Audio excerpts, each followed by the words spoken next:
जान, मैं जब भी तुमसे तुम्हारे घर पे मिलने आता हूँ ना तो उसका मज़ा ही कुछ और है। और वैसे भी तुम्हारा पति तो घर में रहता ही नहीं है, तो हम आराम से मौज मस्ती कर सकते हैं। और आज वो वैसे भी बॉर्डर पे बिजी है, तो हम जो मर्जी कर सकते हैं। हाँ, तुम ना बिल्कुल ठीक कह रहे हो। वो बॉर्डर पे जाता ही है इसलिए, और हम लोगों को ना बिल्कुल टाइम मिल जाता आराम से मेरे घर में एंजॉय करने के लिए। अच्छा है कि वो बॉर्डर पे चला जाता है। अच्छा चलो फिर शुरू करें। हाँ चलो ना। अरे ये क्या, इसका पति यहाँ पे लग रहा है मुझे, तो अब क्या करूँ। अरे जसमीत, मुझे ना कोई काम है, मैं तुमसे ना बाद में मिलने आता हूँ, मैं जा रहा हूँ अभी। अरे लेकिन साहिल, तुम्हें एकदम से क्या हुआ? और तुम तो बहुत खुश होके आए थे ना यहाँ पे, और तुम अपनी मर्जी से भी आए थे, लेकिन तुम एकदम जाने की क्यों कह रहे हो?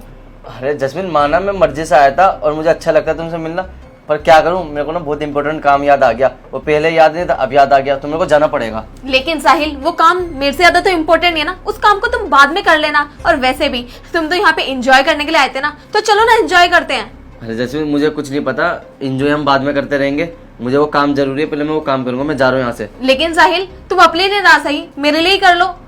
चलो ना। मेरे को तुम्हारी बात नहीं सुननी, मेरे को जाना है, क्योंकि वो काम मेरे लिए बहुत जरूरी है। अरे मुझे जाने दो बस। अरे रुक, तेरे को ना कहीं भी जाने की ज़रूरत नहीं है। और तुम जसमीत मेरे पीठ पीछे ये सब कर रही हो, मुझे पता नहीं था कि तुम ये सब करोगी मेरे पीठ पीछे। अरे यार, तुम मुझे एक बात बताओ, मैं बॉर्डर पे रहता था और तुम्हारे को कॉल करता था, तो तुम मेरा कॉल भी नहीं उठाती थी। और जब भी मेरी तुम्हारे से बात हुई है, उस समय तुम क्या बोलती थी कि राजा मैं अभी बिजी हूँ, तुमसे बाद में बात करोगी। तो इसका मतलब ये है कि तुम मुझे धोखा दे रही हो, और मेरे पीठ पीछे इस बंदे को मेरे ही घर में लाके और मेरे ही बेड पे। छी यार छी। जसमीत, ऐसा तुम कैसे कर सकती हो? तुम एक फौजी की बीवी हो और उसके बावजूद भी तुम। और ये बताओ मुझे, तुम्हारे को ये सब करने में मजा आता है किसी पराये मर्द के साथ? अरे तुम्हारे को ना चुल्लू भर पानी में जाके डूब के मर जाना चाहिए। मुझे तो शर्म आ रहा है तुम्हारे को अपनी बीवी कहते हुए।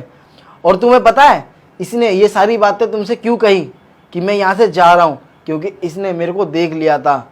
और तुम मुझे ये बताओ जसमीत कि तुम्हारे को ये सब करना क्या अच्छा लग रहा है? तुम एक फौजी की बीवी हो, एक सम्मानित आदमी की बीवी हो, और उसके बाद भी तुम इतनी गंदी हरकत कर रही हो। अगर ये सारी चीज़ें मेरे को पहले पता होती ना तुम्हारे बारे में, तो तुम्हारे से कभी मैं शादी नहीं करता, तुम्हारे को अपने घर से धक्के मार के बाहर निकाल देता, ना कि तुम्हारे साथ रहता मैं।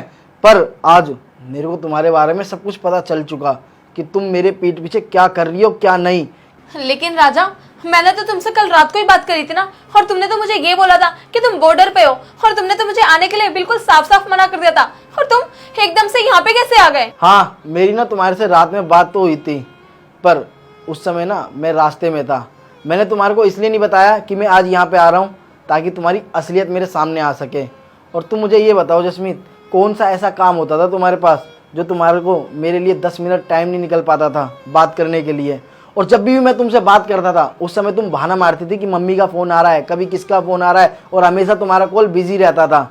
और ये बताओ जसमीत मुझे, तुम औरों के लिए कॉल के लिए टाइम निकाल रही हो, पर मेरे लिए तो तुम्हारे पास कॉल पे बात करने के लिए बिल्कुल भी टाइम नहीं है। अरे तुम्हारे को तो ये होना चाहिए कि मेरा पति बॉर्डर पे है, मैं उससे रोज़ बात करूं, पर तुम मेरे कॉल का जवाब तक नहीं देती थी। जब भी बात होती थी, कुछ ना कुछ बहाना मार के कॉल रख देती थी तुम, ताकि इस बंदे से तुम बात कर सको। और रोज़ रात में तुम्हारा फ़ोन बिजी जाता था, और मैंने इसीलिए जसमीत तुम्हारे को बताया नहीं कि मैं आज यहाँ पे आ रहा हूँ, ताकि मैं तुम्हारे को रंगे हाथों पकड़ सकूँ।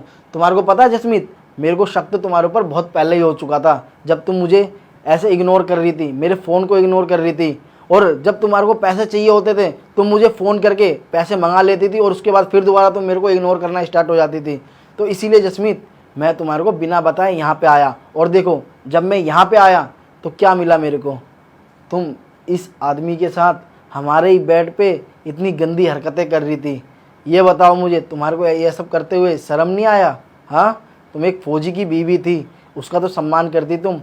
अब बताओ मुझे कि तुमने ये सब क्यों किया, बताओ मुझे।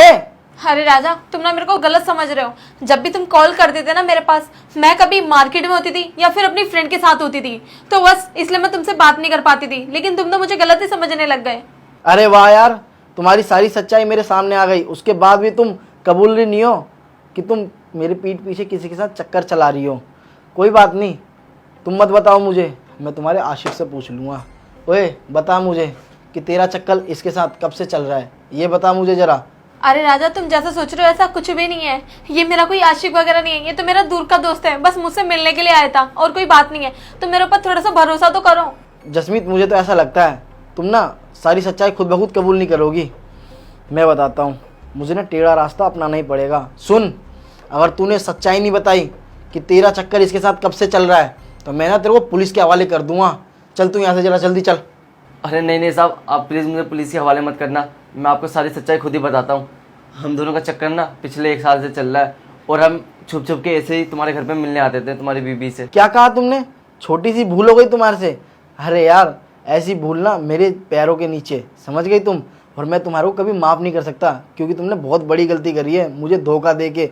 अरे कितना प्यार करता था तुम्हारे से, और देखो तुम्हारे आशिक ने ना खुद ब खुद कबूल कर लिया। हाँ राजा, हम लोग 1 साल से रिलेशनशिप में हैं और इस गलती के लिए मैं तुमसे माफ़ी मांगती हूँ।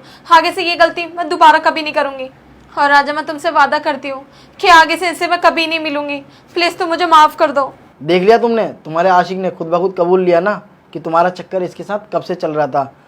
तुम मुझे पिछले 1 साल से धोखा दे रही हो, मुझे बताया तक नहीं। अरे तुम मेरे को बता देती ना कि तुम किसी और से प्यार करती हो या किसी और से के साथ तुम्हारा चक्कर चल रहा है। अरे मैं छोड़ देता तुम्हारे को, डिवोर्स दे देता मैं तुम्हारे को। अरे तुम्हारे से कितना प्यार करता था मैं। तुम्हारे चक्कर में तुम्हारे को ना मैं अलग फ्लैट में रख रहा हूँ, अपने माँ बाप से दूर रख रहा हूँ ताकि तुम खुश रह सको। उसके बावजूद भी तुम मुझे धोखा दे रही हो। अरे यार, मेरे को ना शर्म आ रही है तुम्हारे को अपनी बीवी कहते हुए। आज के बाद ना मेरे नज़रों के सामने तुम कभी मत आ जाना। और सुनो, तू ना इसका हाथ पकड़ और मेरे घर से बाहर निकल जा। और जसमीत सुनो, मैं तुम्हारे को डिवोर्स दूंगा और तुम इससे शादी करो या जो मर्जी करो, इसके साथ रहो या ना रहो। और तू भी इससे शादी कर या रहे ना रहे, मेरे को इससे ना कोई भी मतलब नहीं है। तो तू ना इसे ले जा सकता है मेरे घर से बाहर, जा लेके जा इसे यहाँ से। अरे नहीं नहीं भाई साहब, मैं इसके साथ नहीं रह सकता। और वैसे भी जो लड़की अपने पति को धोखा दे सकती है वो मुझे भी तो दे सकती है। और वैसे भी मैं इससे प्यार नहीं करता, वो तो मैं बस मजे के लिए आता था इधर। अरे साहिल, तुम ये कैसी बातें कर रहे हो? तुम पागल हो गए हो क्या? मैं तो तुमसे प्यार करती थी ना, और तुम ये सब क्या बोल रहे हो? मैं ना तुम्हारे साथ बिल्कुल भी नहीं रह सकता। और वैसे भी तुम अपने पति को धोखा दे सकते हो तो मेरे को भी दे सकते हो ना। तुम ना एक गिरी हुई लड़की हो, मैं तुम्हारे साथ बिल्कुल भी नहीं रह सकता। इसका मतलब तुमने मेरा यूज किया? तुम्हारी हिम्मत कैसे हुई मेरे पे हाथ उठाने की? तुम अपने आप को देखो, तुम जब अपने पति को धोखा दे सकते हो तो मुझे भी दे सकते हो ना। और यार तुम कैरेक्टर लेस लड़की हो, मैं तुम्हारे साथ नहीं रह सकता बिल्कुल भी। अरे ओए, तुम दोनों ना अपना ये ड्रामा बंद करो यहाँ से, एक दूसरे को जो थप्पड़ मार रहे हो ना। और जसमीत सुनो, आज के बाद ना तुम मेरी बीवी नहीं हो, तुम्हारे डिवोर्स के पेपर तुम्हारे घर पहुँच जाएंगे। चलो निकलो मेरे घर से बाहर, चलो निकलो, चलो तू भी निकल।